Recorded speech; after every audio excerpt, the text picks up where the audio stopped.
Dafayomi dans Masechet Beitza, aujourd'hui, page Dalet, nous allons reprendre au milieu d'un raisonnement dans les grandes lignes de la page Gimel Amud Bet, en bas, et vous comptez 4 lignes après le début des grandes lignes, et nous reprenons le raisonnement là où il est dit Anicha les Rabbi Shimon ben Lakish, et là les Rabbi Yochanan, Maïka les Memar. Qu'est-ce qu'on a appris hier? On a appris Rabbi Yochanan et Resh Lakish. Et, et la question qui nous intéresse, c'est un œuf tréfa. Oui. Et cet œuf tréfa, ça veut dire qu'il provient d'une poule qui a eu un organe vital abîmé. Et maintenant, celle-ci, qu'est-ce qu'elle a? Elle a cet œuf-là maintenant, il se retrouve mélangé avec plein d'autres œufs.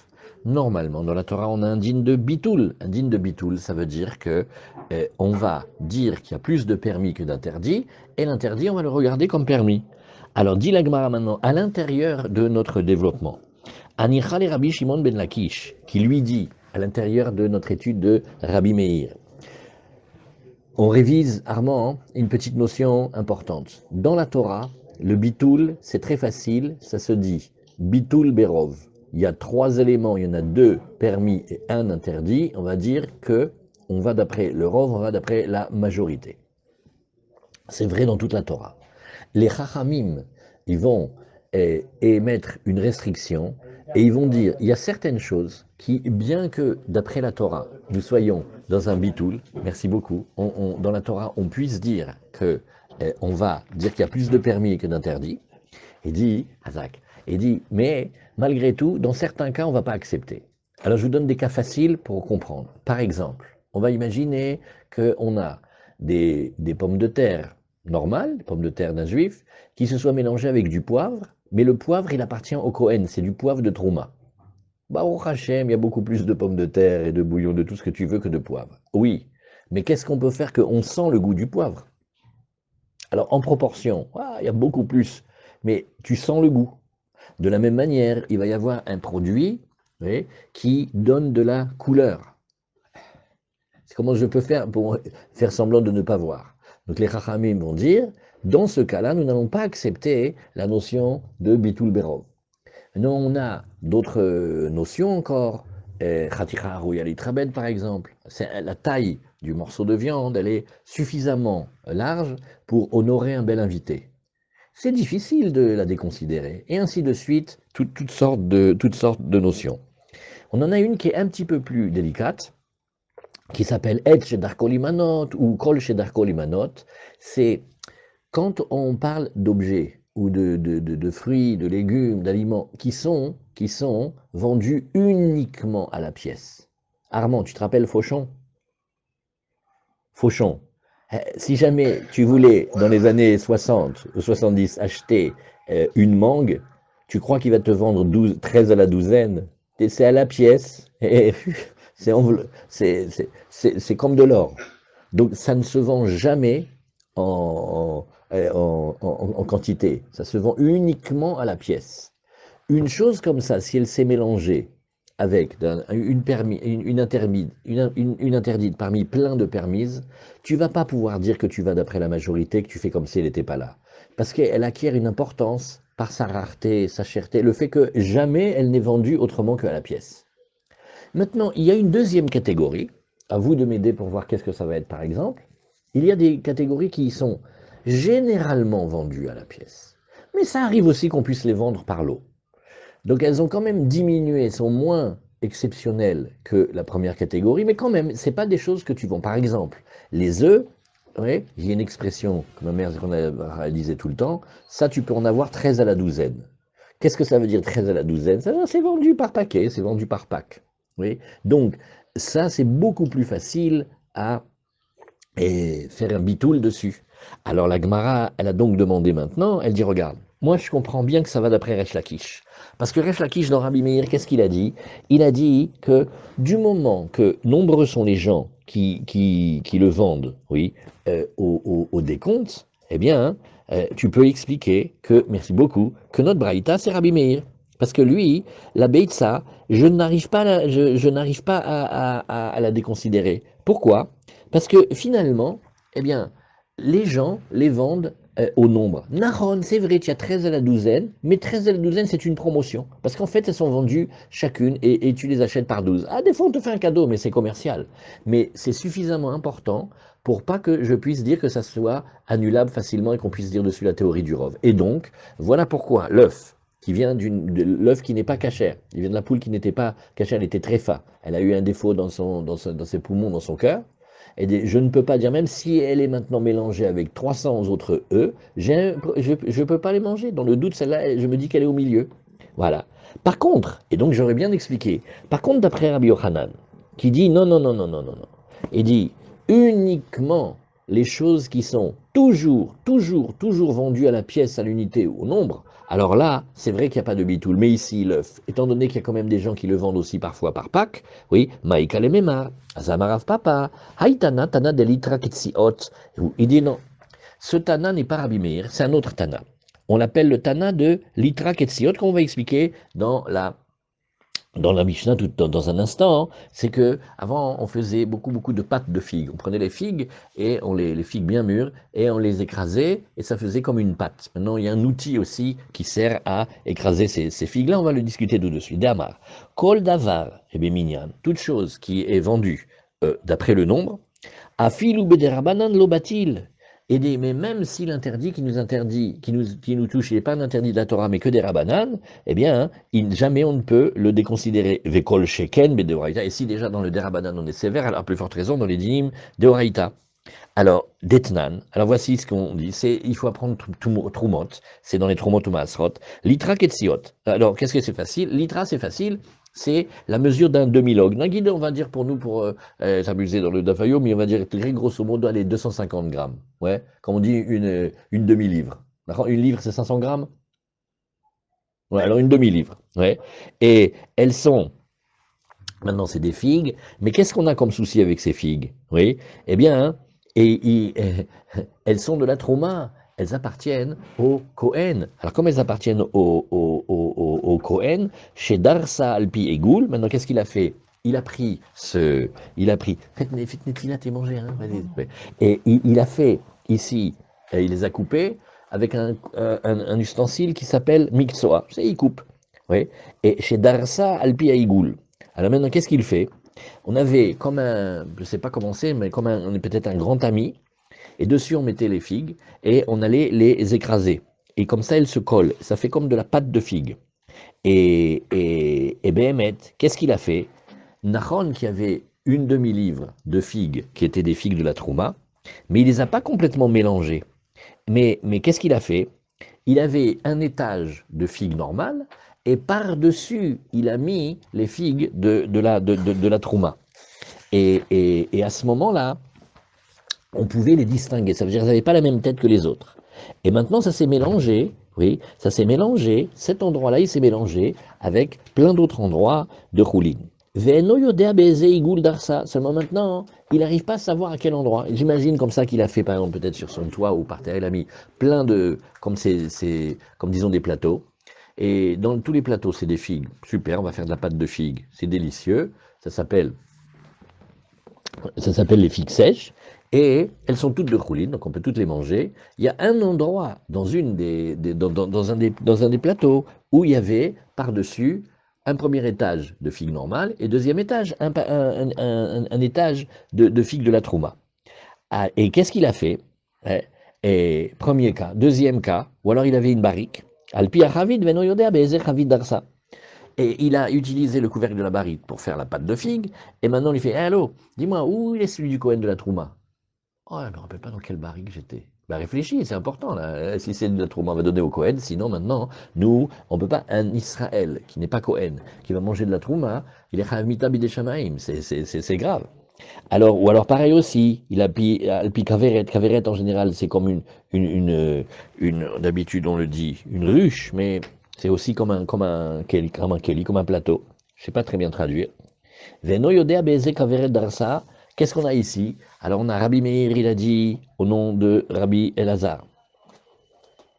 Alors on dit Rabbi Meir, oui, Rabbi Eliezer Omer, Roim et haelionot keilu en prudot, vataretonot ma'alot et haelionot. Alors comment on a ici? on va regarder, c'est une vue de l'esprit, ça veut dire en fait on va permettre, on va regarder celles du haut, comme si elles étaient séparées, et comme si elles étaient séparées, donc elles existent déjà en elles-mêmes. Maintenant on va regarder par en bas combien on a de figues de choulin, ça veut dire des figues qu'on a le droit de manger, et on va faire un bitoul. Bon maintenant le bitoul dans la trouma, vous savez combien c'est, hein, c'est pas 1 sur 60, c'est 1 sur 100. Ça, c'est le premier avis. Rabbi Yoshua Omer, im yesham me apumim yalu, veim lav apumim asurim, vashulaim mutarim. Et lui, il est sévère, il dit non, non, non, non, non, non, non. Il faut qu'il y ait 100 fois plus de permis que d'interdits pour permettre. Et sinon, toutes les quantités, elles sont interdites. Juste, ce qu'on va accepter comme coup là, c'est que comme tu as, par exemple, c'est comme un grand panier ou comme une petite cuve, par exemple. Alors maintenant, qu'est-ce qu'on avait? On avait par-dessus, il y avait des figues de la trouma. Et par en dessous, des figues de rouline. Même quand il les a écrasées, malaxées, c'est pas arrivé sur les fonds et les parois, parce que c'est pas possible techniquement. Mais à part ça, tout est interdit. Pourquoi? Parce que sur tout le reste, tu dis, mais moi j'ai de la trouma mélangée avec des roulines, ça peut pas aller comme cela. Alors, venez, on relit juste la phrase précédente. Oui. Poumim, tu le traduis comment? Poumim, une fois, une quantité. Une quantité. Quantité. Ouais. Et Choulim? Shulaim, c'est les fonds, les parois. Les parois. Alors, qu'est-ce qu'on a ici? Oui, Rabbi Meir Omer, Rabbi Eliezer Omer, oui, Roim et Elionot Keiluhen, Prudot, comment il nous dit Rashi? Im en kan me apumim shel eter, shiye baen kede la'alot, pi a isur be'echad u'mea. Alors Rashi nous dit, premier cas, on est en train d'expliquer. Si tu n'arrives pas à voir cette quantité, parce que bien que toute la Torah Kula, on dise que le bitoul c'est 1 pour 60, quand tu as 60 fois plus de permis que d'interdits, c'est permis, tu regardes le tout comme si c'était permis. Dans la Trouma, on est sévère, on n'a pas demandé 60, on a demandé 100. Donc tu n'as pas 100 fois plus. Roin keilu litrot shel kol apumim, prudot me'al apumim ou me'oravot beshel shulaim. Oui. Venim saou kulam besafek adimoa. ומצטרפות התחתונות להעלות את ליטרה של הפה, דאויל ותרומת פירות דרבנן, מקילים בעלתם. Alors, au moment qu'on lit Rashi, Rashi nous dit, qu'est-ce qu'on va faire? On va dire, bon, aujourd'hui, il n'y a pas le temple, il n'y a pas tous les bénis Israël en Israël, tu sais, la mitzvah de la trouma, elle est des fruits, elle est des rabanan. Donc, dans des rabanan, ici, on a été plus cool. Alors que Rabbi Oshua, il dit, non, non, non, ma pitom, je veux absolument qu'il y ait 100 fois plus. Oui. Et je veux que je considère 100 de permis complètement vis-à-vis de l'élément que tu veux dominer, faire le bitoul. Mais pas que tu utilises l'élément lui-même pour dire, oh, ça va, c'est bon, il peut rentrer dans la bande. Ma pitom, il rentre pas dans la bande. Vim lav, apumim, asurim. Ven ashulaim moalim levatel apumim, ho'il venan be, et ça fait moi. Et lui, il dit, je veux pas du tout utiliser ces parties-là qui pourraient me gonfler la mesure. Alors, ça, c'était le début de l'enseignement. Et Rabbi Yehuda Omer, alors Rabbi Yehuda il dit, voilà comment il explique. Rabbi Eliezer dit, Im yesham me apumim yalu, veim lav apumim asurim, vashulaim utarim. Alors il dit, si il y a ici 100 fois plus, d'accord pour le bitoul, sinon tout est interdit. Mais cependant, les parois restent permises. Rabbi Yoshua Omer afilu yesham shlosh me'od pumim. Alors tu vois, Rabbi Yoshua est très sévère, il te dit, mais même s'il y avait 300 fois, lo ya'alu, bechlal, ça ne sert pas. Donc vous voyez, une discussion, est-ce que on accepte le bitoul ou pas? Rashi Rabbi Yehuda Omer, lo ken nichleku Rabbi Eliezer ve Rabbi Yoshua, et la ken nichleku. Alors, Rachid explique cette phrase, elle est étonnante. C'est rare dans la Gemara qu'on voit Rabbi Yoshua Omer, oui, Rabbi Eliezer Omer. Qu'est-ce que c'est ça? Oui, vous voyez ici ces phrases, elles sont étonnantes dans la Gemara. C'est marqué Rabbi Meir Omer, Rabbi Eliezer Omer. Mais qui est-ce qui parle? Il dit non, il y a un maître, il vient et te dit, ah comme ça toi tu expliques la discussion avec les deux Tanaï, mais pas du tout, c'est pas comme ça qu'ils ont dit, laisse-moi te dire, voilà comme ça ils se sont discutés. Rashi, Rabbi Yehuda Omer, Loken nichleku Rabbi Eliezer ve Rabbi Yoshua. La discussion au départ c'est Rabbi Eliezer et Rabbi Yoshua. Il dit c'est pas comme toi tu dis qu'ils sont opposés, mais c'est comme ça qu'ils ont dit. Rabbi Eliezer Omer, voilà comment Rabbi Eliezer il dit. Rabbi Yoshua Omer afilu yesham shlosh mod pumim nous dit Rashi vekulan bichlal asafek en maalim et hayachid. Oil ou poumé akeli davar shesh bo minyan ou lo batle vafilu derabanan. Maintenant où est-ce que ça ne touche notre affaire? Il dit regarde. Les ustensiles en eux-mêmes, Ils ont une importance chacun en lui-même. Comme ils ont une importance chacun en lui-même, eh bien, on peut pas les déconsidérer, même des rabanan.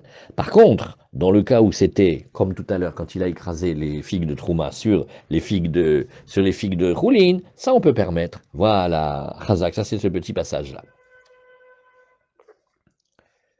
Rabbi Yoshua Omer, afilou yesham, shoshmot, poumim, on reprend la Gemara, lo ya'alu. Maintenant, Rabbi, virgule. ah, Oui, c'est quoi les ustensiles dont on parle là maintenant? Moi, je croyais qu'on était sur les figues encore. non, on est maintenant sur les figues. Maintenant, on a la quantité. Tu as des figues de Choulin, c'est super, tout le monde peut les manger. Tu as les figues de Trouma, c'est seulement le Kohen qui peut les manger. Maintenant, si ça se mélange, nous, Israël, on est très, très, très gênés parce qu'on ne peut pas se permettre de manger des figues qui sont peut-être des figues de Trouma.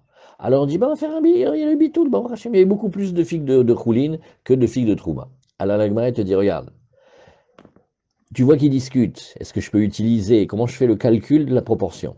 Maintenant, tu as remarqué qu'il parle aussi des Shulaim. Il dit, bon, ce qui est en bas, sur les fonds, oui, on peut permettre. Nahon. Alors, qu'est-ce que la Gemara, elle te dit ici? Regarde, dans le cas où tu veux faire un bitoul, qu'est-ce que c'était ta question? C'est dans quel panier, dans quelle cuve, dans quel kéli tu l'as fait. Mais les kélim en eux-mêmes, ils sont des choses importantes. Donc tu peux pas leur faire un bitoul comme ça, parce que chacun il est important. Ça revient à notre idée que quand c'est quelque chose qui est vendu à la pièce et que chacun il a une importance particulière en lui-même, tu peux pas le déconsidérer et dire qu'il est noyé dans la masse. C'est ça l'histoire. Oui. Alors la Gemara elle nous dit ici. Darsa Beigul, Veno Yodea Bezeigul Darsa. Si maintenant il a écrasé dans un ustensile et il ne sait pas lequel c'est.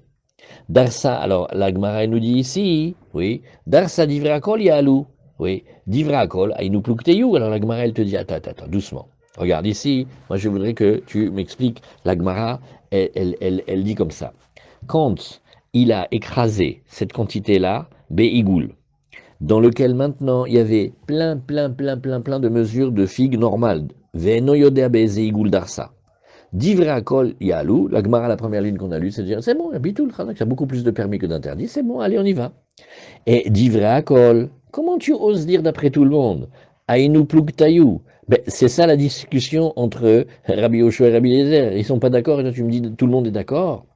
Amarav Papa, Rika, Amarav Papa, il corrige. Non, regarde comment il a voulu dire. Darsa beigul, venoyodea beze makom beigul darsa. C'est plus fin. Il a écrasé là-bas dans un endroit. Seulement, tu sais où il est son safek qui fait, dis-moi, il y a plein de figues de Khoulid. Tu vas pas nous pourrir la vie maintenant qu'avec ton histoire de trauma, tout est interdit. T'as qu'à te rappeler où tu l'as mis. Tu l'as mis vers le nord, vers le sud, vers l'est. C'est un grand Kelly. Dis-nous où tu l'as mis. Eh bien, j'arrive pas à me rappeler. Aïe, aïe, aïe. Parce qu'il n'arrive pas à se rappeler. Oui. Maintenant, qu'est-ce qu'on est? Chaque endroit où on était, si maintenant Eliaou Hanavi il vient, il fait, mais non, tu prends la partie nord ce Kelly là-bas, c'est là où il a fait, tout le reste ça va, c'est pas bon. Donc là, c'est beaucoup plus facile à faire le bitou. Et c'est ce qu'il dit, Ve'eino yodea, be'eze, makom, igul, darsa, si c'était le tsafon, si c'était le darom. Alors, divra kol ya'alou, pourquoi? Parce que, à ce moment-là, on gagne un avantage. Comme on ne sait pas du tout où il est, et il n'est pas reconnaissable, donc j'ai le droit d'utiliser tout ce qu'il y a autour pour dire que j'augmente la mesure de permis. Et donc j'ai beaucoup de permis, pas beaucoup d'interdits, j'ai qu'à faire un rov. Donc on voit que, Béhémet, tu vois que Rabbi Yehuda, pour lui, Rabbi Yoshua, c'est de dire que une chose qu'on vend, et qu'on vend d'après un décompte, ça veut dire pas large, c'est une chose importante. C'est très difficile de le déconsidérer et de dire que tu lui fais un bitoul. Donc Rabbi Yochanan, lui, il a pensé que, tu sais ce qu'il parle, c'est le maître de la Braïta, qui a dit, et n'oublions pas la question du départ, hein, c'était mais qu'est-ce qu'il y a avec il y a un œuf tréfa, il s'est mélangé avec plein d'autres œufs, c'est bon, fais bitoul, on dirait qu'est-ce qui s'est passé? Il dit je peux pas, parce que tu te rends pas compte, les œufs c'est hyper important. Il dit pourquoi? Parce que les œufs en général, on les vend à la pièce et au décompte. Si c'est 5 œufs, tu reçois 5 œufs, donc c'est important quand même un œuf. Donc tu peux pas lui faire un bitoul facile. Et, et, et, et tu vois ici, de la même manière dans les ustensiles là, pour les figues, tu vois qu'il a fait une histoire parce qu'il a considéré que c'était pas facilement annulable. Pareil pour l'œuf. Alors la Gemara, elle a dit, oui, et,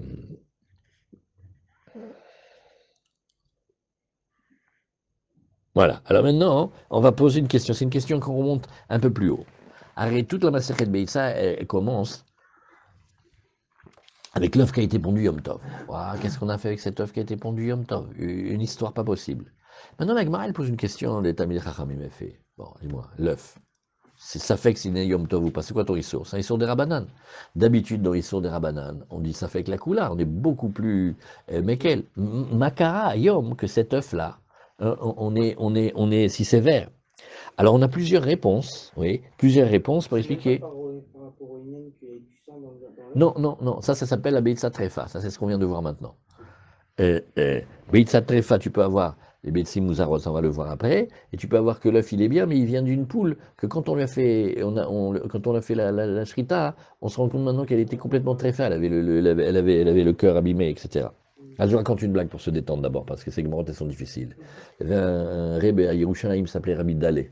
C'était un très très grand chassid, et Pourquoi d'aller Dalé, c'est son nom.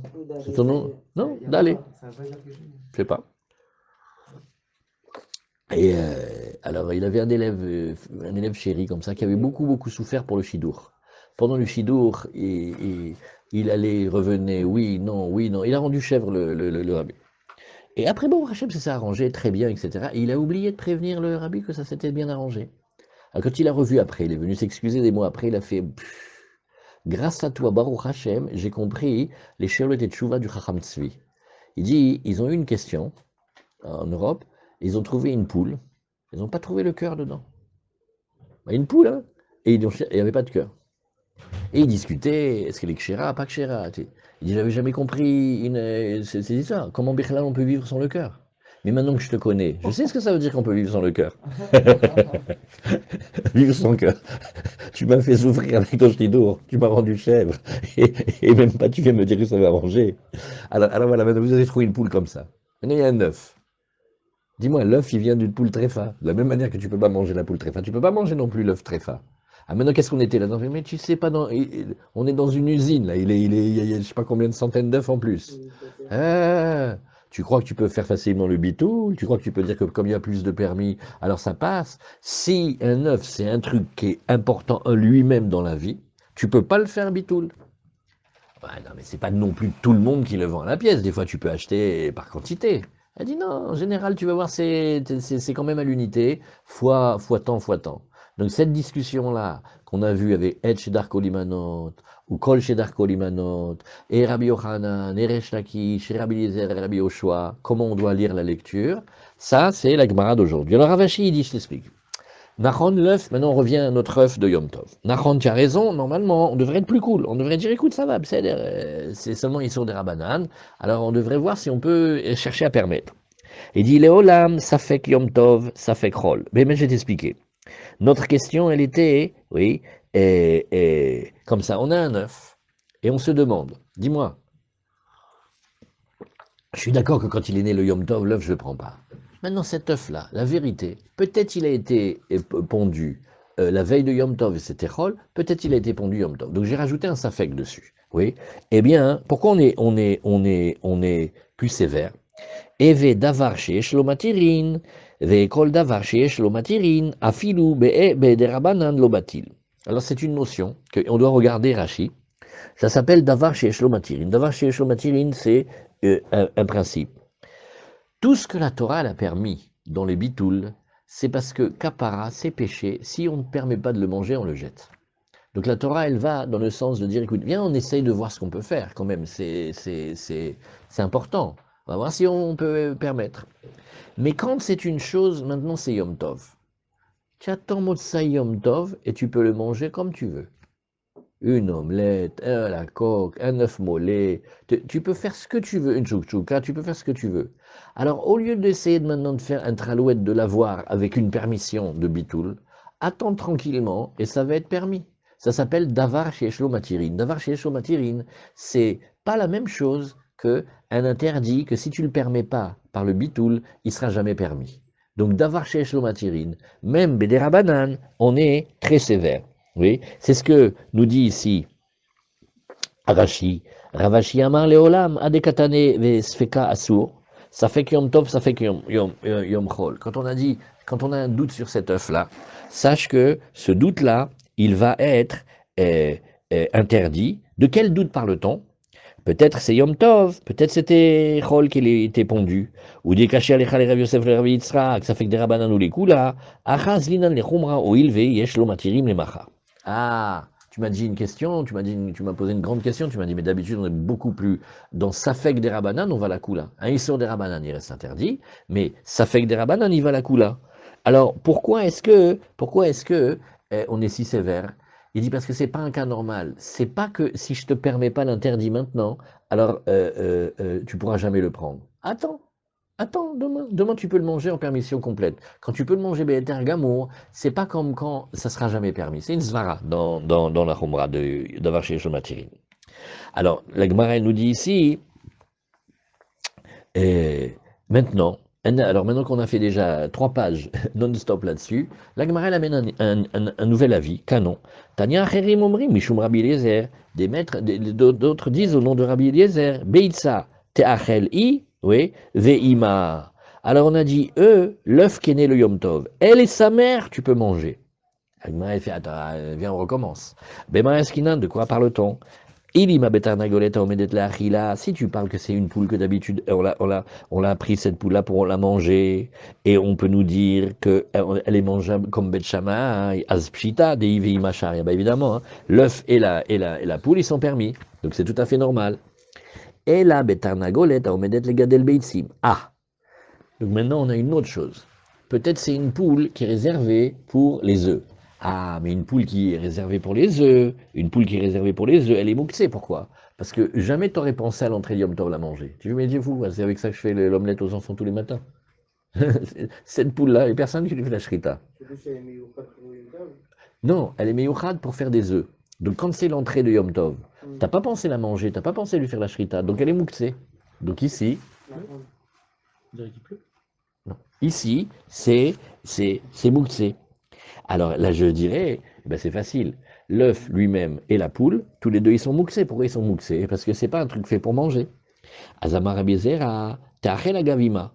Alors Rabbi Zera, il a dit non, je vais te dire, tu peux la manger, ouais, et si jamais elle était permise, c'est un raisonnement dans l'idée, si jamais elle était permise à Yom Tov, oui, alors, et que cet œuf-là, tu disais qu'il était permis, alors, ça voudrait dire que tu pourrais aussi manger la mer. Alors, comment il dit ici Rashi? Afilou de Rabanan, Beitzat Achel, Pshita de Iveima Sharia, Iveima Asura, Agavima. Imochlim et Ima Hayom, Teachel Afi. C'est comme une question. Bon, si elle est mangée, alors aussi on peut la manger. Rav Mari Amar, Guzma Katane. Rav Mari, il vient et il dit non, regarde. Abaye, Amar Abaye, on reprend Amar Abizera. Pardon, j'ai sauté une ligne. Amar Abizera, Teachel Agavima. On est en train de réfléchir sur cette phrase étonnante. Et Chidame, la Gemara dit, mais j'ai pas compris ton cas. Amar Abaye qui donne chez la Krastam. Il dit, ben, tu sais, tout depuis 2 pages, vous êtes en train de me dire, il a acheté cette poule pour la manger. Et bien, Mazal Tov, s'il l'a acheté pour la manger, ça veut dire qu'elle n'est pas mouxée, donc on peut la manger. Et l'œuf qui sort d'elle, aussi on va pouvoir le manger. Et si c'est une poule qu'on a réservée pour faire pondre des œufs, on ne veut pas la manger, donc elle est mouxée. Donc ça y est. Alors la Gemara, elle fait, mais non, il y a un autre cas que vous n'avez pas pensé. Il a acheté la poule, et on lui fait, ah, tu as acheté la poule pour les œufs? Ben, je sais pas. Ah, alors tu l'as acheté pour la manger? Je sais pas non plus. Il a acheté la poule pour acheter la poule. Ah, alors là, Kegon chez la Krastam, Nishreta, et maintenant on va dire comme ça, on va vérifier rétroactivement ce qui se passe. Ouvrera. Ah vite, tu as remarqué pourquoi l'écran il s'allume et il s'éteint comme ça? Bizarre celui-là. Hein. Alors regarde, il dit, Kegon chez la Krastam, il a acheté sans préciser pourquoi. Alors maintenant, si tu le vois qu'il a fait la shrita, le Yom Tov, eh ben tu comprends rétroactivement, ouvrera. Dès la Achila Omedet, tu vas comprendre que, rétroactivement, bah, c'était une poule qu'il avait achetée pour la manger. Si tu vois qu'il ne fait pas la shrita, le Yom Tov, ça sera plutôt dans le sens de dire, ouvrira, dès Gadel Beitsim Omedet, pourquoi il n'a pas fait une belle poule au pot? C'est parce qu'en fait, s'il ne lui fait pas la shrita de cette poule, c'est parce qu'il veut de cette poule pouvoir la garder pour les œufs. Ça, c'est la première réponse. Donc, on n'a qu'à changer le cas, le domaine de définition. C'est pas seulement une poule qu'on sait s'il veut pour manger ou s'il veut pour faire des œufs, mais c'est un cas, il a acheté sans préciser. Rav Mari Amar, il a une autre réponse. Guzma Katane, ça c'est la Gemara, là, et contre-jour, c'est ça qu'il fait? Attaque contre-jour. Pas compris qu'est-ce que c'est contre-jour. Voilà, c'est ça. C'est contre-jour. C'est parce que parfois, il zoome sur vous, parfois il zoome sur vous-même. alors il dit Guzma Katan, ça c'est la Gemara la plus rigolote, heureusement qu'il y a un passage rigolo dans cette Gemara. Il a dit, il y a des fois on parle, c'est des expressions, c'est des exagérations pour dire que une chose, elle est permise. Alors, Guzma Katane, il dit, regarde, ils sont bêtes à Midrash. Il y a un qui dit, moi, l'œuf, il est permis. Je sais pas, il y a un qui dit permis, l'autre il dit interdit, l'autre il dit je sais pas. Alors, il y en a un, il vient, il est courageux. Ouais, il est courageux, il fait. L'œuf, il est tellement permis, lui et sa mère, tu peux le manger. Lui et sa mère. Maintenant, c'est pas une phrase de halakha que la mère, tu peux la manger, on s'occupe pas de la mère, on veut te dire.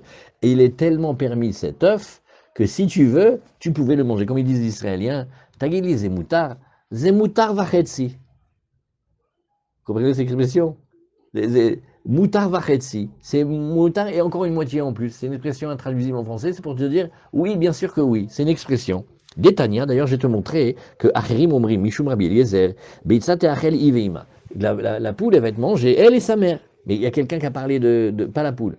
L'œuf, il va être mangé, lui et sa mère. Oui. Et dit, tu crois que Bémet, on a parlé de sa mère? Vechi et Efroach Veklipato. On a dit aussi un oisillon avec sa coquille. Azmaï Klipato. Et la Gemara, elle réfléchit, elle fait, mais c'est quoi le coup de la coquille? Il dit, mal Klipa, mamash, tu penses vraiment qu'on parle de la coquille? Az Klipa, Batachilaï. Dis-moi, toi, tu connais quelqu'un qui mange la Klipa? C'est très dangereux de manger la Klipa, ça bouche. Et la Efroach Beklipato, oui. Et qu'est-ce qu'on veut te dire ici? C'est que l'oisillon, quand il est encore avec sa coquille, égale quand il n'est pas encore sorti de la coquille. C'est-à-dire quand c'est un œuf, c'est une expression rigolote. Adkan, l'opligera banana le derabi Eliezer ben Yaakov, et la Echadiyat Salavira Olam. Et toute la discussion elle était quand l'oisillon il est quand même déjà sorti, mais Echadeloyat Salavira Olam l'opligué, il n'y a jamais eu de discussion, et d'après ça il est interdit. Et là, Efroach Klipato Guzma, Achanami, Teachel, ou Iveima, Guzma. Alors de la même manière que quand tu vas réfléchir, tu vas voir que personne n'a parlé de l'oisillon avec sa coquille. En fait, on voulait juste parler de l'œuf. Et c'était une expression rigolote pour dire quand il est encore avec sa coquille. De la même manière, quand on t'a dit que l'œuf et sa mère, ils peuvent être mangés, c'est une expression rigolote pour dire que il peut être mangé, mais on ne parle pas de la poule, on parle que de l'œuf. Voilà, comme ça il faut dire. Comment il a dit Rashi ici, Agavima,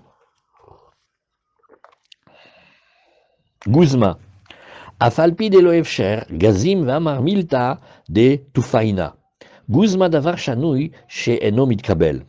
Davar shinui chez enomit kabel. Ah, voilà, roi et Rachid explique quel beau programme. Qu'est-ce que c'est une guzma? C'est une exagération. Afalpi de loefshar, gazim. Quand bien même on parle de quelque chose qui est impossible, il exagère. Vamar milta de tufaina, il dit une chose, mais exagérée. C'est-à-dire guzma.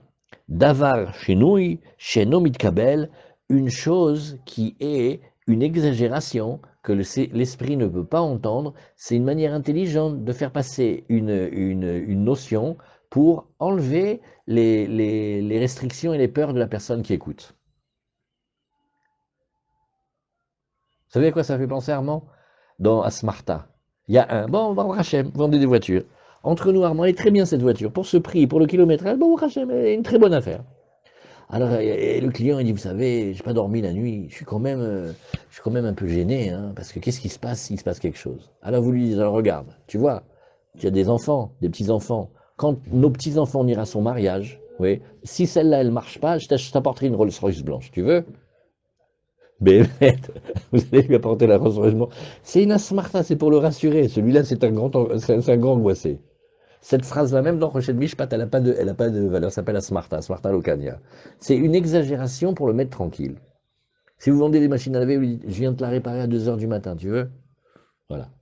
2h du matin, j'arrive, petit contrat, je viens de te l'amener. C'est décédère.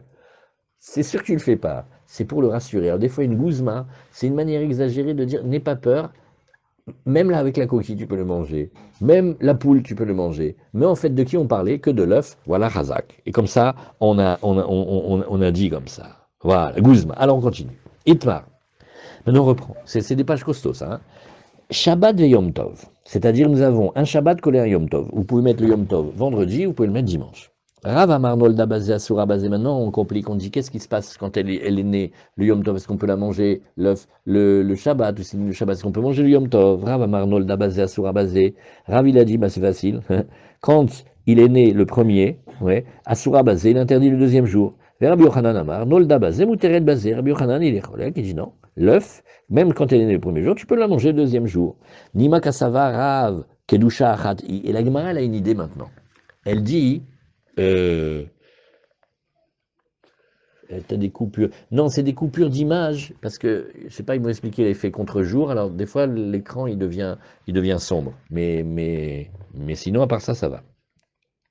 On n'a qu'à faire des effets pas contre-jour, on n'a qu'à faire comme ça, voilà. Est-ce que comme ça va être mieux? Nagid, on essaye comme ça. On essaye, hein. Alors, Kassavarav, dis-moi, Nima Kassavarav, Gdusha Achati. Est-ce que ça voudrait dire que nous sommes ici dans une seule et même Gdusha? C'est-à-dire que on va considérer que nos 2 jours ici, ils sont comme si c'était une même Gdusha. Aresachakol, c'est pas Chol, hein, c'est Shabbat et Yom Tov. Shabbat et Yom Tov, on a envie de dire même combat. Alors la Gemara, elle dit, non, non, non, non, non, non, non, non, non, non. La Gemara, elle dit, Ve'amarav, non, parce que ça, on l'a vu déjà dans les Rouvines. Alacha Karbazkenim, on dit la Alacha, elle est comme les 4 Tanaïm ici, Valiba de Rabbi Eliezer, d'après Rabbi Eliezer, que quoi? Damar shte glushot en. Il dit, regarde, tu vas voir d'ailleurs que on est plus de son. Il y a le son. Gavi, c'est sur Diskin, hein. C'est d'habitude, là, vous entendez, hein? Oui? Ouais, ouais. Alors, voilà. Alors, très bien. Alors, regarde. Qu'est-ce qu'a dit la Gemara? La Gemara a dit, mais on a déjà appris ça. Quand tu as un Shabbat et un Yom Tov, c'est 2 Kedushot différentes. D'ailleurs, oui, tu vas même voir une preuve incroyable. On fait une Avdala entre les deux. Si c'était un seul et même jour, qu'est-ce que tu fais Avdala? Alors, et là, Achana de Rabba Kabipligé. Non, on est obligé de revenir à Davbet, à Moudbet. On a un interdit. Est-ce qu'on n'a pas le droit de préparer de Shabbat à Yom Tov, de Yom Tov à Shabbat? On n'a pas le droit de préparer. Mais et quand ça s'est préparé tout seul, comme l'œuf qui sort de la poule, est-ce que quelque chose qui se prépare tout seul, c'est interdit ou pas? Si c'est interdit, ça s'appelle la Achana de Rabba. Et Rav Itle Achana de Rabba, et Rabbi Yochanan, Letle Achana de Rabba. Un, il dit que quand une chose elle se prépare d'elle-même, c'est pas grave, on peut profiter. Et l'autre, il dit non, ça ressemble à comme si on l'avait préparé de nous-mêmes. Ketanae, la Gemara nous dit ça, c'est exactement comme la discussion des Tanaïm. Nolda be Shabbat et Achel be Yom Tov. Si jamais il est né Shabbat, s'il est pondu Yom Tov, Shabbat, alors on a le droit de le manger Yom Tov le lendemain. Be Yom Tov, Achel be Shabbat. S'il a été pondu le Yom Tov, on peut le manger le Shabbat. Rabbi Yehuda Omer Mishum Rabbi Eliezer. Rabbi Yehuda, il dit au nom de Rabbi Eliezer. Adaïni machloket, pas du tout, la discussion elle est restée exactement au même endroit, chez Bet Shammai Omrim Te'achel, ou Bet Hillel Omrim Lo Te'achel. Donc vous voyez ce qu'on est en train de faire depuis un petit moment, on est en train de regarder on est en train de regarder dans la ligne de notre Mishnah avec Bet Shammai et Bet Hillel, la vie des Tanaïm, comment ils ont compris, de quel sujet on parle. Après, alors maintenant des histoires, avant de respirer un petit peu, on a des histoires. Ujpizineche de Rav Adabarava avuleu anar veitzim mi Yom Tov le Shabbat. Donc on avait l'hôte, oui, comme celui qui accueille, de Rav Adabarava, il avait des œufs, et ils étaient nés le Yom Tov, et maintenant c'était Shabbat, et on voulait savoir s'ils pouvaient les servir. Alors, Atelikamé, il est venu devant... non. Oui, celui qui recevait Ravadabarava, il a été chez Ravadabarava pour lui poser la question. Maintenant, qu'est-ce qu'il lui a dit? Amarle, Maïladvin ou Aïdna venichenu le machar. Il dit, est-ce que tu crois que, regarde, je te pose la question comme ça, c'est une colle en fait. Est-ce que tu crois que j'ai le droit de les faire griller, de les faire frire aujourd'hui, pour les manger pour le repas de Shabbat? Oui. Donc ça veut dire que c'est un homme, il est intelligent. Il sait déjà que ses œufs sont interdits le jour même, mais il se dit, dis-moi, est-ce que je pourrais les prendre, les transporter? Déjà, je te pose une question de Mouxé, est-ce que je peux les préparer pour Shabbat? Amarle Maïdater, il dit, qu'est-ce que tu as envie? Rav ve Rabbi Yochanan, alacha ke Rabbi Yochanan. Il dit, tu sais, entre Rav et Rabbi Yochanan, on a un principe, c'est que la halakha est comme Rabbi Yochanan, et Rabbi Yochanan, il permet ce cas-là. Et bien malgré tout, sache que Filou Rabbi Yochanan lo kashare, et là les gom'a, les machar, aval beyom et lo. Non, ce qu'il a permis, c'est de gober l'œuf. Et ça, effectivement, on a le droit de gober l'œuf, Shabbat, parce qu'on n'a pas besoin de le préparer, on n'a pas besoin de le cuire. Mais beyom, mais si c'était le jour où il est pondu l'œuf, c'est-à-dire le Yom Tov, l'eau, même ça, Rabbi Yochanan, il dit qu'elle est mouxée, il ne peut pas la bouger. Alors la Gemara, elle nous dit, regarde d'ailleurs, Vatania, des fois Vatania dans la Gemara c'est une couchia, des fois c'est une preuve. Vatania d'ailleurs, tu verras que Achad beitsa shenolda be Shabbat, Achad beitsa shenolda be Yom Tov, qu'elle soit née, qu'elle soit été pondue l'œuf, le Shabbat ou le Yom Tov. En metalteli mota, lo lechasot baet akeli, velo lismor ba, kare amita. Et elle est tellement mouxée que tu peux pas prendre l'œuf pour, alors voilà, avant, bon, maintenant un petit peu aussi, mais surtout la Gemara, on était terrible, que jamais on ne laisse une bouteille découverte. Des serpents qui peuvent venir boire, et en même temps qu'ils boivent, ils peuvent laisser tomber là-bas du venin, c'est très dangereux. Alors maintenant, on cherche des bouchons de partout. Des fois, on prend des morceaux de parchemin, de papyrus, des fois, on prend plein de choses, on va essayer l'atzloch alpis lochito pour boucher la bouteille. Il y a un truc extra, c'est qu'un bon bouchon, c'est un œuf en fait. Tu le poses et ça tient, le poids, il fait que ça ferme bien. Donc maintenant, il veut déplacer l'œuf pour boucher une bouteille. Interdit, c'est mouxé. Pareil aussi, vélolis morba, carré amita. Ah ça, c'est rigolo, ça, il faudrait faire l'expérience, hein. Mais pas chez vous, faites-le chez les autres. Hein? C'est une propriété physique. Ah, mais Abraham, tu vas nous aider. Il y a une propriété physique étonnante. La force de solidité d'un œuf, quand il est bien posé, c'est-à-dire sur sa base, et que tu le gardes bien vertical, pour le compresser, c'est presque impossible. Il a une solidité incroyable. Et tu peux même le mettre, oui, et tu peux mettre les 4 pieds du lit sur les 4 œufs. Qu'est-ce que tu gagnes? Les cafards, les trucs, ils montent pas dans le lit. C'est magnifique. Non, un œuf normal. Maintenant, attention, si tu le mets à plat, alors sur la partie latérale, il est très fragile, d'ailleurs c'est comme ça que tu casses un œuf. Mais il y a une construction nifla qu'Hachem il a fait dans le monde, qu'un œuf il est d'une solidité extraordinaire. Bon, maintenant venez, on prend 30 secondes pour rigoler entre nous. Aujourd'hui, à force de prendre les poules et de leur faire croire que c'est le soleil qui se lève quand on les met dans une pièce fermée, et on leur allume la lumière, c'est possible que Je peux vous dire quelque chose? Bien sûr que tu peux nous dire quelque chose. Pourquoi est-ce que le béton il est armé? Parce que le béton en compression, il a une solidité extraordinaire, mais quand en traction, c'est-à-dire quand on pose un poids, il est très fragile. Ah, Alors la ferraille, c'est fait justement pour contrecarrer l'effet de traction. Donc c'est un peu une analogie avec l'œuf, si je peux me permettre. mais l'œuf, c'est quand la poussée, elle est verticale, Oui, qui ne oui, peut pas oui. casser. Mais la poussée Absolument. latérale, elle le C'est brise. ça, La nienne. voilà. Ah, ça ressemble à du béton armé. Ben, tu nous as fait un pirouche en béton armé, on s'est éclaté là. Ah, Razak. Et alors, donc tu vois, c'est super mouxé, tu fais rien avec un œuf. L'œuf qui est né de Yom Tov, mais même pas tu le bouges. Voilà. Encore une autre histoire. Ushpizinere des Rav Papa. Cette fois-ci, l'hôte qui garde est Rav Papa à la maison. Vamrela Aou Gavra d'Atalekame de Rav Papa. Certains disent dans l'histoire, c'est pas passé comme ça, mais c'était tout simplement quelqu'un qui était venu de Rav Papa. A voulu ou Alarbeitsi, mi Shabbat le Yom Tov. Il avait eu des œufs. Ils ont été pondus le Shabbat. Et après, ils ont été le lendemain pour le Yom Tov. Atalekame, il est venu devant lui, Amar les Maou le Mechelinehu le Machar. Il dit, est-ce que tu crois que je peux les manger demain? C'est-à-dire Yom Tov. Oui. C'est-à-dire, en fait, il demande, est-ce que l'halakha est comme Rav, que c'est interdit, ou comme Rabbi Yochanan, c'est permis? Et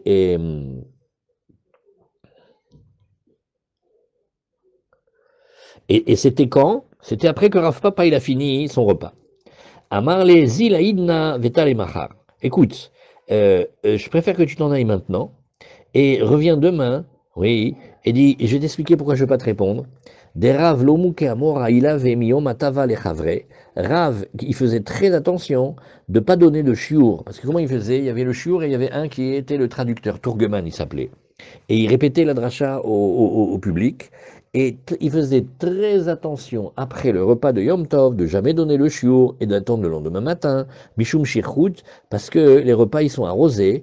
Et quand on est sous, on voit moins la finesse et les différences. Et donc, il se pourrait que dans le chiour, surtout les chiours de halakha, il va manquer un détail, et avec la griserie de l'alcool, il va se tromper. Azkiata et Mahar, quand il est venu le matin, la Gemara va montrer combien c'était important cette histoire, quand il est venu le matin, ouais, Ichouachta, et il lui a dit comme ça, ouais, Kiata et Mahar, Amar, tu sais quoi, Ichouachta, Imoreti lecha etmol beshichuti, tu sais que si jamais je t'avais donné la réponse hier, alors que j'étais quand même un peu pompette, eh bien, Ishtalai, j'aurais oublié une halakha. Pourquoi? Parce qu'on a tous en tête Rav et Rabbi Yochanan et Rabbi Yochanan, sauf 3 cas, et celui-là c'est un des 3 cas. Donc Bémet, si j'avais répondu hier, j'aurais été sous un petit peu, j'aurais pu me tromper et te dire que c'était permis. Heureusement que la nuit, elle est passée, que j'ai dessoulé, et que j'ai pu maintenant réfléchir comme il faut, ve amrilecha, Rav, ve Rabbi Yochanan, lacha ke Rabbi Yochanan, ouais. Ha-amarava, al-ilcheta kevatede Rav, ben etlat, ben lekula, ben lechumra. Il y a 3 dynimes, oui, et les 3 dynimes, on va les voir dans la Gemara, on a le temps de les regarder, et dit, une des 3 halachot, c'était justement ce beitza, et il est interdit, et il est même moukse. Heureusement que je ne t'ai pas répondu. Donc vous voyez que quand on a dans la Gemara le passage, et Taïdna, Zilaïdna, Vetalemachar, va-t-on maintenant, et il revient demain, c'est une manière de dire que il préfère ne pas répondre maintenant, parce qu'il faut avoir la tête claire. De là, on voit que Yom Tov, il mangeait, il buvait bien. Hein. C'est important. Ken, ça veut dire, au point que c'est un grand maître, il connaît bien la Torah, on pourrait dire qu'il vit sur ses acquis. Pas du tout, il faut avoir la tête très claire. Amar Rabbi Yochanan. Maintenant, on a encore une des sougiotes les plus balèzes de la Masechet. C'est toujours dans les dynimes de Bitoul. Oui. Amar Rabbi Yochanan, Etzim shenashru min hadekel beshabbat, asur leasikan beyom tov. On a toujours le cas, on a Shabbat et après on a Yom Tov. Maintenant, un homme il a dans le jardin des palmiers. Maintenant il y a un peu de vent, les branches sont tombées. Mazal Tov. Bidiouk, j'ai cherché le combustible pour réchauffer le four, pour le Yom Tov. Regarde, ça m'est tombé du ciel. Entre Shabbat et Yom Tov. Entre Shabbat et Yom Tov, c'est tombé Shabbat, maintenant il veut l'utiliser pour le Yom Tov. Yom Tov, il peut utiliser. Yom Tov, on peut chauffer la maison et faire la cuisiner. Alors, il a dit Asur la sikan be Yom Tov. C'est tombé Shabbat, c'est fini, c'est moukse, tu peux plus l'utiliser pour le Yom Tov. Et maintenant, je sais que tu vas tout de suite m'attaquer en me disant hein, alors quelle différence avec l'œuf? Al tashiveni mi beitza, n'attaque pas sur le fait que je t'ai permis de manger le Yom Tov, l'œuf qui était né le Shabbat, oui, et dit parce que bichlal, c'est pas du tout pareil l'œuf et le bois. Maïtama, farvus. Beitza mishum de beyomana michazia legoma. L'œuf, il n'est pas tellement mouxé que ça, parce que tu sais ce que tu peux faire avec l'œuf. Tu peux le gober, il faut un trou dedans, il le gobe. J'ai vu les chazanim, c'est un peu dégoûtant quand même, hein, mais les chazanim, quand ils veulent avoir la belle voix, ils avalent un œuf. Tu as vu ça déjà, Gabi? Gobe un œuf, pour faire les vocalises. Bon, donc, quelque part... Avant la bar mitzvah aussi. Avant la bar mitzvah aussi. On a fait un œuf avec du miel. Un œuf avec du miel, le pauvre chéri, la bar mitzvah, tu as déjà eu le Olam Haba, rien quelqu'un bar mitzvah. Et il dit, alors, il dit, ça donc, t'as un moyen quand même que c'est utilisable, mais du bois, des branches de palmier le Shabbat, qu'est-ce que tu fais avec? Il n'y a aucune possibilité d'utilisation. Donc l'œuf, il porte 2 choses. Il porte que, quand même, il peut avoir une utilisation permise, et quand même, tu peux te demander s'il est mouxé, alors que le bois, il n'y a même pas la question. Il dit, Maïta, ma beitsa, mishum de beyomana michazi le goma, azlo kacharele adle machar. Alors, qu'est-ce que je dis ici? Oui. Et malgré tout, alors que l'œuf, vraiment, il y avait une bonne raison de le permettre, malgré tout, tu vois que Velo Kacharele et Adlemachar, et il n'a pas voulu le permettre avant que ce soit le lendemain. Alors, Mida Yada de Batioma Asroa. Alors donc. C'est une bonne raison. Pourquoi c'est une bonne raison? Parce que tu regardes l'élément lui-même, et tu dis, si je devais en permettre un, en interdire un, vers quel sens j'irais? Tu dis le bois, c'est du gourniche, tu peux rien faire avec quand c'est Shabbos. Rien, il n'y a rien à faire. L'œuf, quelque part, tu peux le gober si tu veux faire les chazan ou tu veux. Donc, mais pourquoi, puisqu'il est mouxé? Non, mais on est en train de réfléchir, quelle différence de mouxé de l'arbre, du bois, quelle différence de mouxé de l'œuf. Il y en a un, il est moins mouxé que l'autre. Et malgré tout, celui qui est moins mouxé, tu vois qu'on l'a interdit.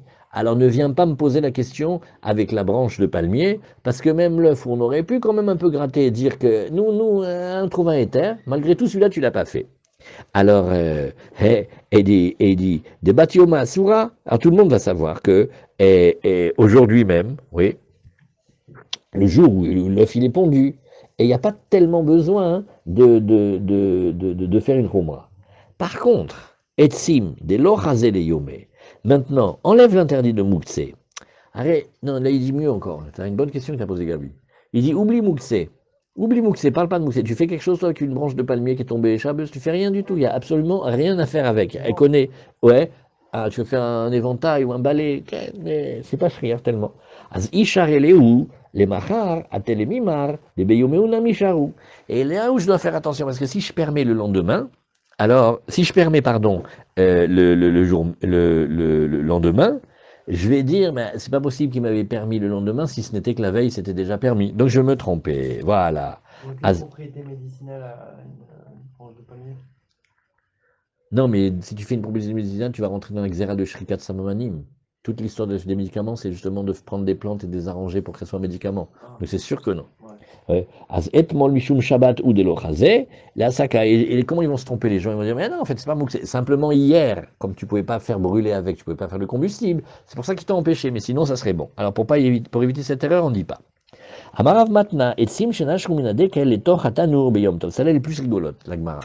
Parce que tu as des branches qui sont tombées du palmier, mais dans le four Yom Tov. Ah. Alors maintenant, avant Yom Tov, quand c'est rentré Yom Tov, c'était Mouksé, d'où j'allais savoir Bechlal qu'il y avait des branches qui allaient tomber dans le four. Mais de l'autre côté, maintenant, j'ai bien envie de les utiliser. Alors qu'est-ce qu'on dit?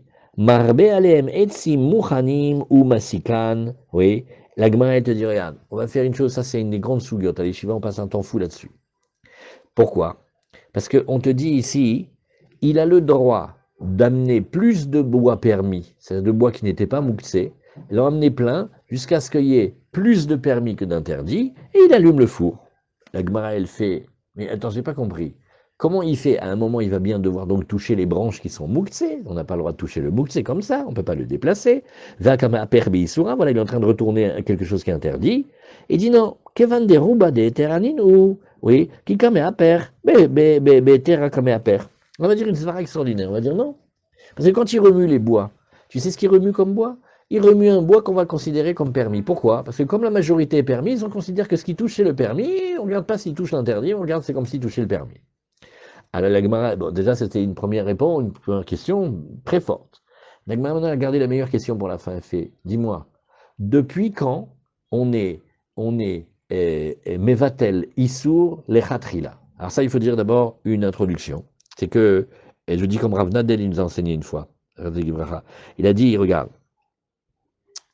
la notion de bitoul, elle est une notion que la Torah, elle a dite pour ne pas qu'on jette le manger.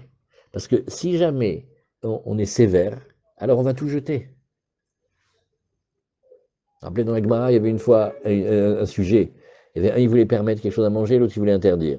Celui qui voulait interdire, il a dit à celui qui perd, il fait, jusqu'à quand tu fais manger des choses pas cachées au Bnei Israël? Et l'autre, vous savez ce qu'il a répondu? Toi, jusqu'à quand tu dilapides l'argent des Juifs? Dès que tu as une question, tu fais tout jeter. Je crois que tout le monde roule sur l'or. Et qui est-ce qui t'a dit de jeter? C'est péché de jeter aussi. Alors, la Torah, elle a dit, regarde, une fois qu'il y a l'interdit et du permis qui se sont mélangés, on va tout faire pour voir si on ne peut pas permettre. Ça, c'est la zvara du éther de Bitoul. Mais quand on vient et délibérément, on va rajouter du permis exprès pour qu'on ait la bonne mesure de Bitoul, ça s'appelle qu'on crée cette situation de Bediavad Lechatrila. La Torah n'a pas dit ça. La Torah a dit que de prime abord, il faut faire attention, il faut essayer de manger au mieux. Mais quand on a eu une situation où ça s'est mélangé comme ça, hein, alors, vous connaissez comment c'est au collège, on a inventé un cas extra. Et Madame Shishportish, elle a un Shabbat Brachot. C'est vrai, hein? Elle a 30 personnes à la maison. Maintenant, comme sa fille, elle vient, elle est fatiguée, elle s'est reposée sa fille. Lui, qu'est-ce qu'elle fait, la grand-mère? Elle prépare le dafina de Shabbat et le petit bébé qu'il tient dans la main, il a son biberon et il joue avec le biberon. Et il jette des gouttes de lait dans la casserole. Catastrophe. Madame Chisportiche, elle frise la syncope. Heureusement, elle a le téléphone du Rav, elle appelle. Qu'est-ce que le Rav veut dire, hein? D'accord. Et combien de gouttes vous pensez? Et quelle est la taille de la cocotte sève? 18 litres, 25 litres. Et combien il y avait de bouillon? Et qu'est-ce qu'il y avait dedans? Et il va lui permettre. Tu comprends pourquoi on lui permet? Parce que si jamais tu permets pas maintenant, c'est tout que tu jettes. Non, on va regarder. On peut faire bitoul. Maintenant, je ne peux pas, alors que j'ai eu la même scène où il y a eu trop de lait par rapport à la viande ou trop d'interdits par rapport au truc, je ne peux pas, oui, rajouter maintenant plein de permis pour dépasser la mesure. Parce que ce que la Torah elle a permis, c'est comme si elle essayait de permettre un chat tadachak ou un bediavad. C'est une situation qui est une situation difficile. C'est sur ça qu'on accepte le bitoul. Mais j'ai pas le droit maintenant de gonfler la mesure au départ pour créer le bitoul. Ça, c'est pas le droit. Alors, c'est ce que la Gemara elle demande. Veha kamevatel isur alechatrila. Vetnan en mevatlin isur alechatrila. Tout ce qu'on a dit, c'est dans le cas où il est tombé de l'interdit dans du permis, ça s'est mélangé. C'est pas, nous, on n'est pas dans le coup. Ça s'est passé comme ça. Mais c'est sûr que j'ai pas le droit de tricher au départ pour augmenter, mettre plus de permis avant de commencer à cuire. Oui. Alors voilà, ça c'est ce que nous disons ici. C'est comme si il y avait dans le bitoul une notion de shogeg. C'est intéressant à réfléchir. Un bitoul, c'est parce que ça s'est passé sans qu'on fasse exprès. Mais créer la situation, ça on n'a pas le droit. Alors la Gemara dit, Nachon, t'as raison. Anemi le bedeoraita. C'est vrai, ça si c'était un issour de la Torah. Aval bederabanan, mevatlin, mais bederabanan, on a le droit de le faire. Ou le Ravashi d'Amar, kol davar sheyeshlo matirin afilu, bederabanan lo batil. La Gemara fait, mais non. Qu'est-ce que tu vas faire d'après Ravashi? Ravashi, il a dit d'avoir chez Matirin une chose que si t'attends, tu peux le manger complètement en permission. Et même si ça, ils sont des rabananes, voilà ici le cas de notre œuf. Alors, Maïka Lebemar, qu'est-ce que tu vas dire là-bas? Anemi le echade itele isura be'ene. Acha mikla kale isura. Il dit nachon. Mais là, il est sévère. Quand l'interdit, il est quand même encore présent dans le monde, il est devant nos yeux. Mais si jamais tu cherchais maintenant un interdit qui, comme notre bois ici, au moment où tu crées le bitoul, il brûle et il disparaît du monde, là on est mekel. Très bien, voilà. Itmar, Shnei Yamim Tovim Shel Galuyot. Là, voilà, là c'est des gemarotes chacune. Ouais, qu'est-ce qu'on met du temps à les étudier celle-là? Il y a les 2 jours de Galout et après il y a les 2 jours de Rosh Hashanah. C'est très Inyana de Yoma. Alors les Shnei Yamim Tovim Shel Galuyot. Pour étudier bien cette gemara, il faut pas savoir, il faut rien connaître. Nous, on sait très bien que nos jours, nous, on fait 2 jours en Chutz Laaretz, et ça n'a rien à voir ni avec le calendrier, ni avec le Safek, c'est comme ça qu'on continue. Mais la Gemara, elle est dans le laboratoire de recherche, on va conceptualiser d'abord la chose, on ne sait rien. Alors, il dit 2 jours, les 2 Yom Tov de Galout. Oui. Rav Amar, Nolda Bazé, Mouteret Bazé. Rav, il a dit, si l'œuf, il a été pondu aujourd'hui, eh ben, le 2e jour, on a le droit de prendre. Et Ravasi Amar, non, Nolda Bazé, Asura Bazé. Donc on va encore marloquette. Limakasava Ravasi, Kedusha Achati. La Gemara essaye la même piste que tout à l'heure. Elle dit, tu sais, on n'a qu'à dire en fait que leur discussion, c'est de savoir si c'est une seule Gdusha ou 2 Gdusha en fait. C'est ça la question. On n'a qu'à dire est-ce que nous avons une seule et longue Gdusha ou si on dit qu'on a 2 Gdushot. Alors il n'a qu'à dire que c'est une seule Gdusha. Et donc, quand on dit ce qui est permis dans le premier, c'est permis dans le deuxième, c'est qu'aussi, au lieu de regarder 48 heures, tu regardais 24 heures, sauf qu'elle dure plus longtemps. Varavasi, Mavdil, Miyomataval et Chavre. Elle fait ah ouais, eh ben, elle n'est pas bérée ta théorie. Parce qu'on l'a vu, ce Rav, il faisait la Havdalah entre le premier Yom Tov et le deuxième. Si tu fais une Havdalah, ça veut dire que c'est une séparation. Si c'est une séparation, c'est 2 éléments différents. Ravasi, non, la Gemara fait. Parce que toi, tu crois que Ravasi, c'est une décision tranchée. Ravasi, tu sais ce qu'il a? Sapouke misafkele. Il a un doute. Et comme il a un doute, comment il fait pour être le plus droit possible? Il prend toutes les possibilités, il ouvre l'éventail des possibilités, il va d'après la sévérité dans les 2 cas pour ne pas prendre le risque d'avoir transgressé. Et il fait la Havdalah, parce que peut-être que c'est 2 jours, mais il considère que comme Ravasi, tu vois ici qu'il prend chaque sujet, il le regarde sous la sévérité. L'œuf, quand il est né le premier jour, il veut pas le permettre pour le deuxième. Pourquoi? Parce que peut-être que c'est 2 jours complètement, peut-être que c'est considéré comme une seule et même entité d'un seul et même jour. Ah, tu le vois qui fait la Havdalah. Oui, parce que peut-être que c'est 2 jours différents. Au titre que c'est un jour différent, il considère que quand c'est né le premier jour, c'est aussi interdit le deuxième jour. Au titre du fait que c'est 2 jours différents, il fait quand même la Havdalah au milieu. Donc il a une attitude qui est contradictoire, mais qui provient du souci de ne pas transgresser. C'est comme ça qu'on fait quand on a 2 maîtres. Alors on va tenir le premier pour le craindre et le deuxième pour le craindre. Ça veut dire qu'on va faire quelque chose qui se contrarie, mais c'est pour bien faire. Azama Rabzira, Kevate de Ravasi Mistabra. Rabzira, il dit, c'est bien de dire comme Ravasi, et on peut s'appuyer. Daïdna Yadeinan Bekvia Deyercha, et Kavdinan Treyome. Et il dit, regarde, nous, on sait très bien maintenant le Rosh Chodesh qu'on sait, etc. On n'a plus aucun doute. Parce qu'on va d'après le calendrier qu'Arabia Akiva nous a fait dans la prison. Et pourtant, on a quand même continué à faire le jour et on fait quand même dans notre Havdalah. Donc on voit bien que c'est bien comme il dit Ravasi. Amarabaye Kevate des Rav Mistabra. Abaye dit non, moi je dis que c'est mieux comme Rav. Oui, Detnan, Barishona, au début, Ayu Messiim Masaot. Alors qu'est-ce qu'on faisait? Au début, comment on fait pour propager la nouvelle? Pour propager la nouvelle du Rosh Chodesh, on allumait à chaque fois qu'il y avait une hauteur, un feu, et ce feu-là, il était vu de plus en plus loin, et ainsi de suite, et on savait quand est-ce que le Rosh Chodesh, il avait été décrété, si c'était le 30e jour ou le 29e jour. Seulement après, il y avait les coutumes. Insupportables, ceux-là, les communistes. Et dit, qu'est-ce qu'ils ont fait, eux? Ils avaient une idée dans la tête que eux, regardez ça, c'est incroyable cette histoire, on l'a vu déjà dans Psachim, on l'a vu dans Yoma. Eux, ils veulent prendre le texte de la Torah comme ils disent à la lettre. Et comme la fête de Shavuot, elle tombe mi-mahorat à Shabbat, le lendemain du Shabbat, et eux, ils veulent pas accepter le pirouge des Chachamim. Les Chachamim, ils disent, le Shabbat, le jour chômé, Yom Tov. Donc mercredi matin qui suit le mardi, c'est le lendemain du Shabbat, c'est un jour chômé. Eux, ils veulent que Shabbat, ça soit le samedi. Donc ils calculent toutes les possibilités des Rosh Chodesh, et ils voient si c'est intéressant pour leur calcul, parce qu'ils veulent tout le temps que Shavuot, ça tombe le dimanche.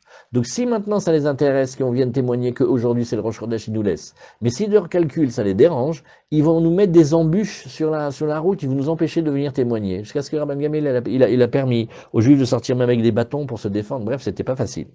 Alors il dit, Miché Kilkilou Akoutim, qu'est-ce qu'ils ont fait, ces gens-là? Vous savez ce qu'ils ont fait? Ils ont allumé des faux feux. Et donc nous, on est un peu plus loin. Nous on dit, bah, c'est bon, c'est Rosh Chodesh, regarde, j'ai vu le feu. On est sûr que c'est des juifs qui ont allumé le feu. Tu parles, c'était des communistes, des socialistes qui ont allumé. C'est terrible.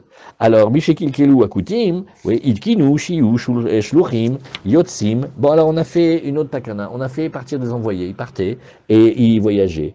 Ve Ilu Batlu Kutim. Et tu vois ici que les Koutim, à un moment, bah, ils se sont calmés ou ils ont disparu. Et qu'est-ce que tu vois? Que, eh bien, ils ont recommencé à allumer des torches, enfin des grands foyers, pour savoir quand est-ce que le Rosh Chodesh il avait été fait. Et donc, Avdinan Chadioma, et bon, les Juifs ils faisaient un jour. Ve'echa dematu shluchin, Avdinan Chadioma. Et là où les endroits, eh bien, les shluchim ils pouvaient arriver là-bas, ils faisaient un seul Yom Tov. Donc tu vois en fait que les Chachamim, ils n'ont pas décrété pour les gens de l'exil de faire dans toutes les générations 2 jours de Yom Tov. Ça c'est vraiment, vraiment très intéressant. Oui. C'est que pour nous c'est une évidence qu'on fait les 2 jours, mais dans le Talmud, tu vois qu'il y a eu des périodes, des fois même en Chutz La'aretz on faisait 1 jour, des fois on faisait 2 jours, ça dépend. Alors, Ashta de Yadinan, alors maintenant la Gemara te dit, oui, mais alors justement, maintenant que tu sais quand est-ce que le Rosh Chodesh il est fixé, oui, Ashta de Yadinan, Bekvia de Yerche, Maïtamav dinan Treyome. Alors justement, la question elle est énorme. Pourquoi on fait 2 jours de Yom Tov maintenant? On devrait faire que 1. Mishum de Shalchomitam, il dit parce que les Chachamim, ils ont envoyé cet enseignement. Izaru bemina gavotechem beyadechem. Ça c'est pour Armand, oui, il est Armand. Il est Armand. Alors il dit, regarde. Ça, c'est un enseignement. Faites bien attention aux coutumes de vos pères que vous tenez. Oui. Zimnim de gazrou a malchut gzera, veate les calculer. Et de regarde. Toi, tu viens, tu fais, ouais, cette coutume-là, elle a plus de sens, etc. Nous, on fait comme ça. Non. Fais très attention. Parce que, regarde, des fois, il y a des décrets. Et le pays dans lequel on va être, oui, ils vont nous interdire, par exemple, de nous rassembler, d'étudier la Torah. Or, les lois du calcul de Rosh Chodesh, elles sont très, très, très complexes. Et si ils nous interdisent d'étudier, toute la science qu'on a de ce calcul-là, elle risque de disparaître. Et oui, on va se retrouver dans une situation où on ne saura pas calculer, va qu'il couler, et on peut se tromper. Et par exemple, le cas typique de l'erreur, c'est qu'on va mal calculer, et on va arriver à faire Pessah un jour trop tôt. Et quand on va faire la Mimouna, on peut avoir toutes les communautés entières qui vont manger du Hametz. Pourquoi? Parce qu'on s'est trompé d'un jour. Et pourquoi on s'est trompé d'un jour? Parce qu'on n'a pas bien su savoir comment c'était le Rosh Chodesh. Donc, quand on a une coutume dans les mains, garde-la bien, parce qu'il y a dans la coutume aussi une grande protection aussi pour les enfants, selon le cas. Ah, c'est beau. Voilà. Alors, on met un point ici, et voilà. Et Motsai Shabbat, Itmar Shnei Yamim Tovim, Shel Rosh Hashanah, on met un point ici.